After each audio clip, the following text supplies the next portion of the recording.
आदरणीय देवेंद्र फडणवीस साहेबांचा एक संकल्प आहे की आपण जसं रस्ता रेल्वे तसंच जलवाहतुकीला पण आमच्या सरकार प्राधान्य द्यावं असं आदरणीय देवेंद्र फडणवीस साहेबांची एक दूरदृष्टी संकल्पना आहे।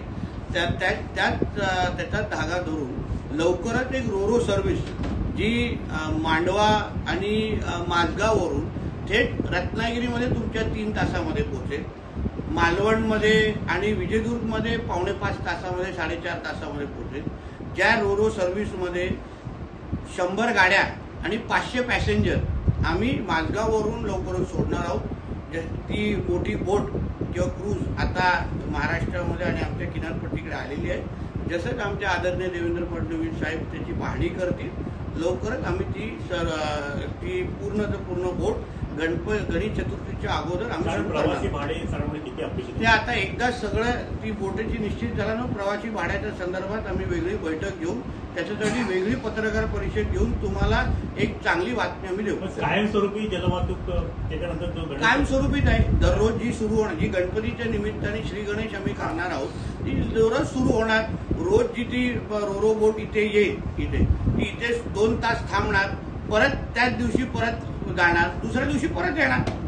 राणे साहेब, पूर्वी कसं होतं, मत्स्य मंत्री वेगळे आणि बंदर मंत्री वेगळे, सुदैवाने आज आपल्याकडे दोन्ही खाते आहेत आणि कोकणातल्या बंदरांची आपण अवस्था पाहिली तर अतिशय वाईट आहे। ह्यांच्यासाठी आपली काय योजना आहे का?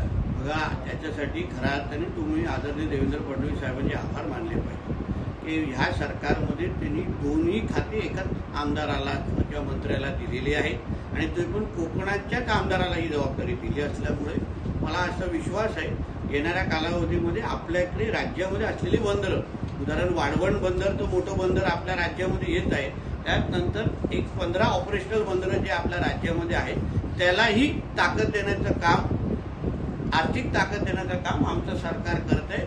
टप्प्याटप्प्याने तुम्हाला ती माहिती आम्ही देऊ। एकंदरीत मत्स्य विभागामध्ये आपण टाकलेलं लक्ष असेल, काही नवीन उपाययोजना मत्स्य उत्पादनामध्ये काही अपेक्षित वाढ होण्यासाठी आपण काही निश्चितपणे आता जसं रत्नागिरीचे आकडे तुम्हाला आम्ही सांगितले, 1 वर्ष झाल्यानंतर आमचं सरकारचं 1 वर्ष झाल्यानंतर आम्ही मत्स्य खात्याच्या माध्यमातून केलेले जे प्रयत्न आहे त्याच्यामुळे या उत्पादनामध्ये झालेले वाढ साधारण आता आपण 6व्या क्रमांकावर आहोत समुद्राच्या मासेमारीमध्ये, 16व्या क्रमांकावर आहोत गोड्या पाण्याच्या मासेमारीमध्ये।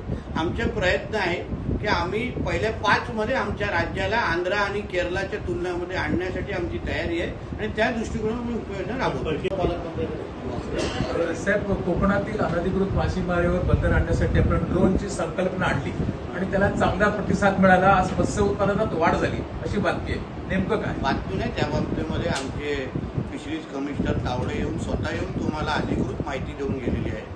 बातमी त्याच्यानंतर तुम्ही केली, सत्य जे काही आमच्या मत्स्य खात्याने केलेली ज्या काही कारवाया आहेत त्याच्या मोठ्या प्रमाणामध्ये अनधिकृत मासेमारी जी चालू होती, प्रामुख्याने LED फिशिंग, त्याची जी नियमबाह्य आहे आणि म्हणून त्याच्या विरुद्ध जे काही कारवाई आमच्या महायुतीच्या सरकारने केली, ड्रोनची असो अन्य विषयाची कारवाई, त्यामुळे मोठ्या प्रमाणामध्ये मत्स्य उत्पादनामध्ये वाढ झालेली आहे। पण आपल्याला अजून खात्री आहे की खरोखरच LED आणि अशी अवैध मासेमारी बंद झालेली आहे? लक्षात घ्या, कुठलाही विषय 100% कधीही बंद होत नाही।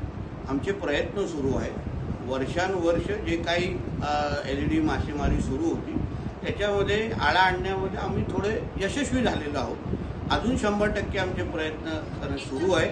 आम्हाला विश्वास आहे येणाऱ्या कालावधीमध्ये जी शिस्त आम्हाला सागरी सुरक्षेच्या निमित्ताने आणायची आहे ती निश्चित पद्धतीने आम्ही यशस्वी करू। मासेमारीला शेतीचा दर्जा दिल्यामुळे मच्छीमार समाधानी आहेत, नेमकी संकल्पना काय? मुळामध्ये जे फायदे शेतकऱ्यांना आतापर्यंत महाराष्ट्र सरकार म्हणून देशाचं सरकार म्हणून आम्ही आता देत आलेलो आहे। कुठेही नुकसान भरपाई झाली तर कुठल्या वादळामुळे कशामुळे तर त्या निकषामध्ये मच्छीमारांना कसं बसवायचं हे आतापर्यंत आमच्या सगळ्यांच्या समोर तो प्रश्न होता। आता मत्स्यला शेतीचा दर्जा दिल्यामुळे जी नुकसान भरपाई आपण शेतकऱ्यांना देतो तीच नुकसान भरपाई आपण मच्छीमारांना पण देऊ शकतो। अन्य विमामध्ये असो, करामध्ये असो, साधन समृद्धीमध्ये असो, जे काही सबसिडी आणि चांगल्या योजना हे आतापर्यंत शेतकऱ्यांसाठी लागू होते। आदरणीय नरेंद्र मोदी साहेबांनी सुरू केलेल्या अतिशय महत्त्वाच्या काही शेतकऱ्यांसाठी योजना होत्या। किसान क्रेडिट कार्ड सारखी एक चांगली योजना होती, कितीही आता मच्छीमारांसाठी आम्ही उपलब्ध करून देऊ शकतो. अशा पद्धतीचा क्रांतिकारी निर्णय घेणारा आमचा महाराष्ट्र हा पहिला राज्य आहे आणि म्हणूनच देवेंद्र फडणवीस साहेबांनी घेतलेला हा निर्णय हा मच्छीमारांसाठी क्रांतिकारी आहे. राज्य सहकारी बँकेमार्फत 1000 कोटी रुपयाचं जो आपल्या चर्चा आहे.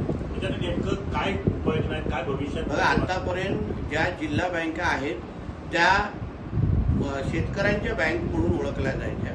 त्याच्यामध्ये असंख्य महत्त्वाच्या योजना, त्याच्यामुळे ग्रामीण अर्थकारणाला बळ मिळायचं. आणि आता त्या दिवशी ज्या बैठका आम्ही राज्य सहकारी बँकेचे चेअरमॅन आदरणीय अनसकर साहेबांबरोबर घेतल्या, आम्ही त्यांना म्हणत होतो की बाबा काही महत्त्वाच्या योजना ज्या शेतकऱ्यांसाठी तुम्ही लागू करताय ते ह्यापुढे तुम्ही मच्छीमारांसाठी पण आता लागू करा. त्या पद्धतीचे निर्देश तुम्ही प्रत्येक जिल्हा बँकेला, जे किनारपट्टीतल्या जिल्हा बँकेत त्यांना तुम्ही द्या. अन्य गोड्या पाण्यातल्या मच्छीमारांना पण प्रोत्साहन करण्यासाठी द्या. पण ते आमच्या सगळ्यांची बाजू ऐकल्यानंतर त्यांनी राज्य सहकारी बँकेच्या वतीने 1000 कोटी हे फक्त मच्छीमारांच्या योजनासाठी त्यांनी तरतूद करून ठेवलेली आहे. योजना बनवण्याचं काम आमच्या खात्याच्या माध्यमातून सुरू झालेलं आहे. जशात त्या योजना सुरू होतील मच्छीमारांसाठी मोठ्या प्रमाणामध्ये अशा पद्धतीची आर्थिक तरतूद राज्य सहकारी बँकेने करून ठेवली. मिरकरवाडा एक महाराष्ट्रातील देशातील एक मोठं बंदर आहे. आपण त्याला झोपडीमुक्त केलं, लोकांनी समाधान व्यक्त केले. आता त्याचा विकास कधी होणार ह्याकडे आम्ही सर्वांचं त्याला लक्ष जिहाद आहे. मुक्त केलेला आहे. ओके, पुढे आपण विकास त्यामुळे जिथे अवैध पद्धतीने तिथे धार्मिक स्थळं बांधलेली आणि त्याच्यामुळे जे काही आम्हाला तिथे स्थानिक मच्छीमारांवर नुकसान होत होतं, त्यांच्यामुळे गैरप्रकार तिथे चालू व्हायचे, त्या सगळ्या गोष्टीला आमच्या खात्याअंतर्गत आम्ही कारवाई केली. त्याच्यानंतर 22 कोटी हे आमच्या खात्याअंतर्गत मिरकरवाड्याचा पहिला टप्पा म्हणून तिथे विकासासाठी आम्ही तरतूद केलेली आहे. त्याचं टेंडर आता निघालेलं आहे. जूनच्या पहिल्या आठवड्यात आम्ही त्याचं भूमिपूजन करण्याचे आमचे प्रयत्न आहे. काही दिवसामध्ये ते सगळे विषय होतील आणि लवकरच मिरकरवाड्याचा विकास हा खऱ्या अर्थाने तिथे मार्गी लागेल. मिरकरवाडा टप्प्यात 2 मंत्री साहेब उर्वरितची कामं आहेत ना, त्याचं पण काही निविदा प्रक्रिया सगळे निविदा प्रक्रियेमध्ये आहे. पारदर्शक पद्धतीने आम्ही निविदा प्रक्रिया करतोय, जेणेकरून जुन्या चुका परत होता कामा नाही, परत अतिक्रमण तिथे वाढता कामा नाही. आणि म्हणून कंपाऊंड वॉलपासून ऑप्शन हॉलपासून सगळेच विषय आम्ही आता टप्प्याटप्प्याने मार्गी लावतो.